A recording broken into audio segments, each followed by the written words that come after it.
If you feel like you're doing all the right things, but yet you still don't see evidence or there's no change in your current circumstances, it's a clear signal you're in the liminal phase. Today, I'm going to break down the signs and stages you're going to go through from where you are to where you want to be. And I want to help you outlast that discomfort, that middle in between where most people quit and give up on themselves. I'm not going to sugarcoat it. This phase is uncomfortable, but it's simply the process.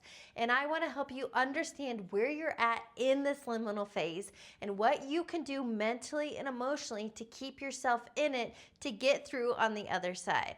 So let's talk about where you're at versus where you want to be. How I think of this is like version 1.0, who you're currently being, versus where you want to be. The desired results literally require a different version of you. Think version 2.0. So let's talk about the differences between the versions of you and how you get past this liminal phase, this discomfort. And what it really is think about it like a recalibration period. It's the process of one version of you, literally a death of the old self, a neurological, chemical, and energetic death of who you've been. Because in order to get to where you want to be, you have to be thinking, feeling, and acting as that version of you. And you can't serve two masters. You can't have two operating systems going on at once. So during this in-between, during the recalibration period, let's talk about what you're going to experience in this liminal phase. It's a lot of discomfort. It's the unknown because you haven't been here before. It's unfamiliar. You will doubt yourself. Think about the emotional roller coaster, ups and downs. You might wake up in the morning and feel totally confident and certain and you're taking action, but by lunch or afternoon, you're like, this isn't working. And that's where most people quit. Most people, because you don't have instant gratification, go, well, it doesn't work for me. This just isn't working. And so the old identity will win every time. I call this the default identity. But here's the thing. There's a reason you don't want to be in this default anymore. Maybe your finances aren't where they want to be, or your health, or your relationships, or where you're at in business.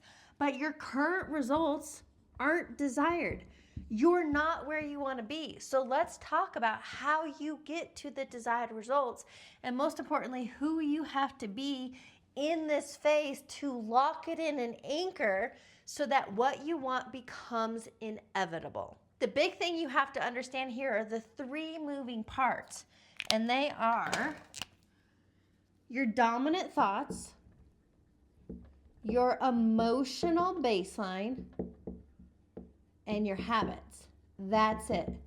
It's these three things that have created every result in your life, your current outcomes.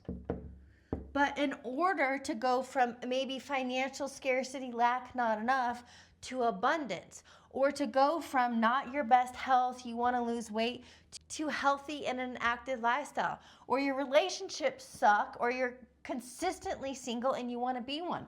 Wherever you're currently at versus where you want to be, there is a gap. And in order to close the gap, you have to anchor and lock in the version of you for which the desired results become inevitable, which means you can't doubt it. Because when you're doubt, that's the internal resistance. That's the yo-yo. You think you can and you think you can't. You're making progress, but then you default. And every time you default, you are yo-yoing, jumping back and forth. I want to help you eliminate that yo-yo so that you can get to where you want to be a lot faster and easier. So you can't doubt. You have to create certainty. And maybe you want to think about this as delusion, whatever works for you. But you have to create certainty and conviction that your business will succeed, that you will lose the weight, that you will have financial freedom, that you can create that loving relationship. You have to be all in. You cannot half-ass your way from where you are to where you want to be. So certainty and conviction are part of it. This is a big one because your mind craves certainty.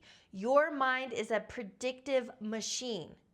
And so if it's uncertain and it can't predict the next moment, it takes it as being unsafe. And it's simply a self-protection barrier to go, whoa, unfamiliar, unknown, that's not safe. So we're going to revert back to 1.0 because even though it sucks and we're not where we want to be, it's familiar. This is also when we're going to get into your nervous system on the need to regulate it daily to create safety and familiar.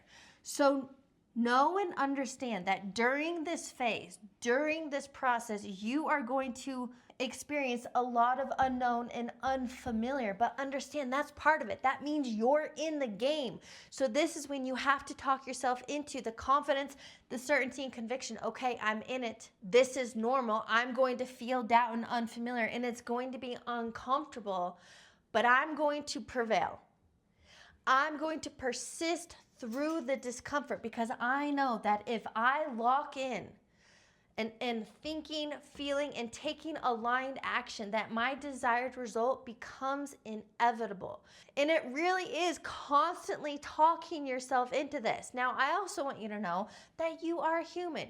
You will default. You will have periods or moments of doubt, but catching it and getting back on track is part of it. That's actually a win. You just don't want to default and stay there.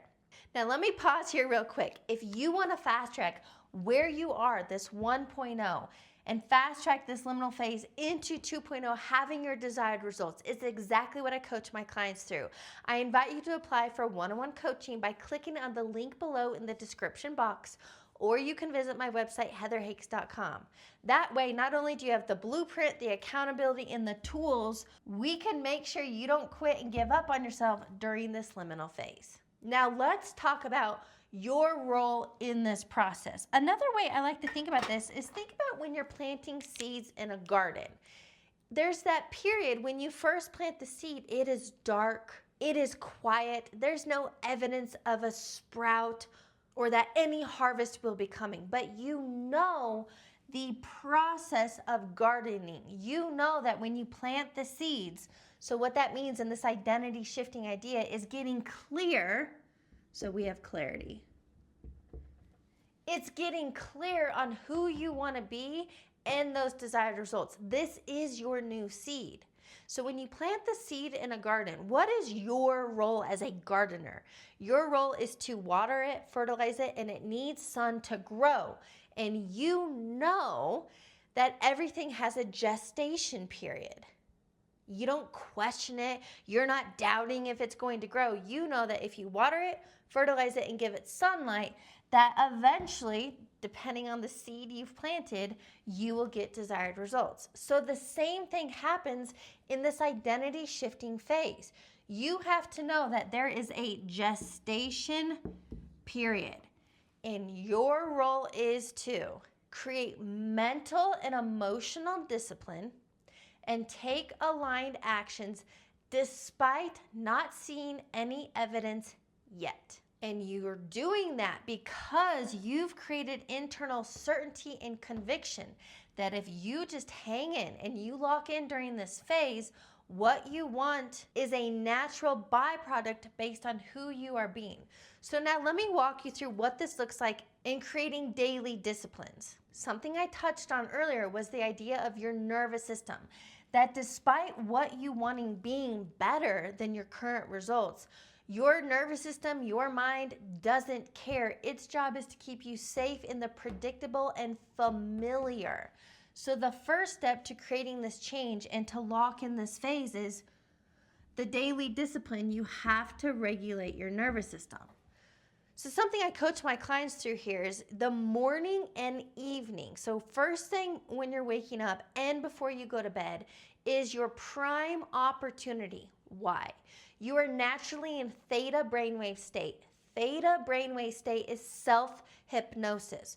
So you get to start your day creating safety and calm through meditation and breath work. And now your nervous system is regulated, meaning now that it's regulated and you have a calm internal state, You get to intentionally impress the thoughts you want to be thinking, the emotional states you want to be feeling, certainty and conviction, and then rehearsing and imagining how you're going to show up in the day, taking the aligned action.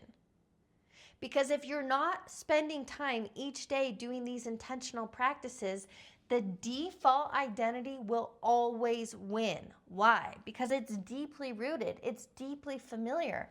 So this OS, this operating system, will be driving the car, will be driving your life if you're not intentionally rehearsing who you want to be. This is the name of the game.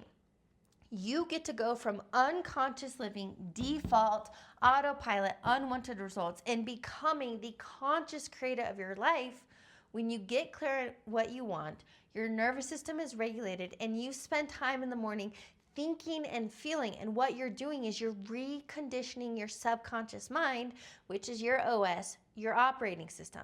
Now, during this process, it requires two things: repetition and consistency. And this is where I like to use the idea of building your mindset muscle.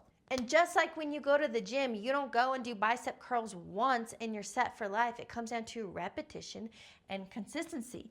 That's why this phase requires the daily discipline. So repetition and consistency. And remember, what you're doing in this phase, in that theta brainwave state, morning and evening, is consciously choosing who you're going to be. This is the decision and the commitment. I'm going to be confident. I'm going to have follow through. I'm going to be successful. I'm going to thrive in life. And by making this declaration and reconditioning your internal state, what it comes down to throughout your day is getting your behaviors, your habits to match your intentions. And again, this is where most people fall short. Most people, you might set a clear intention, but if you don't get your actions to align, you're always going to default back to unwanted results. This is where most people procrastinate, are inconsistent, or you allow your vices to take over. Did you know 92% of people fail at goals they set? Why do 92% of people fail and default back to their old operating system? Well, they might not have clear intentions. They definitely haven't become the new version of them. But the big thing where you create the confidence and conviction is getting your habits to match your intentions, to override the desire to procrastinate. And this is what one of my clients really struggles with.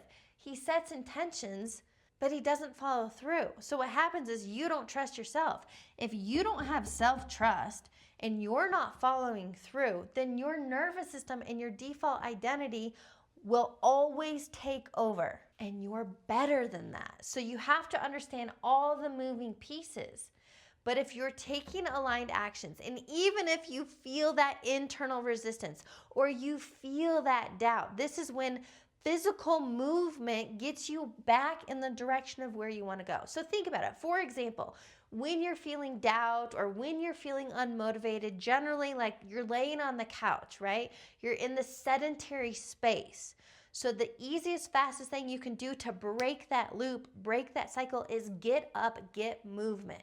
You can do jumping jacks, run in place, go for a walk, but you want to get the energy moving so that the emotions of feeling doubt or uncertainty don't win, because it's your emotions that drive your behaviors. So let's bring this idea full circle so that when you find yourself in this liminal phase, you don't quit and give up on yourself.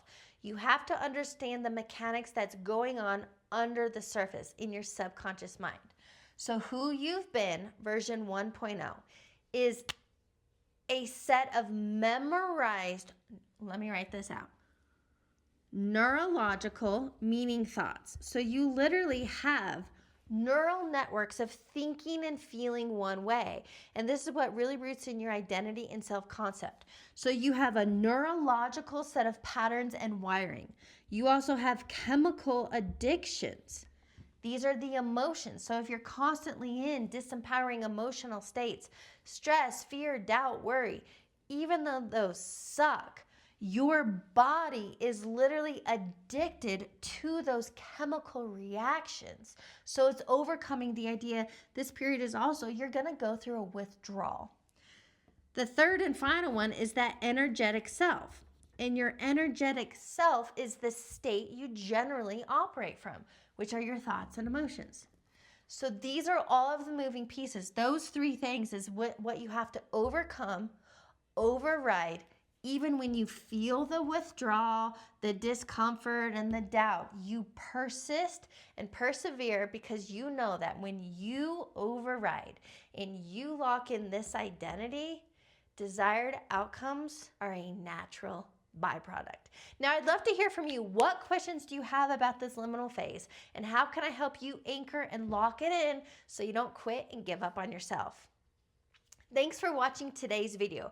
Make sure you subscribe to my channel so you're the first to know when new videos drop. And give me a thumbs up. I'll catch you on the next one.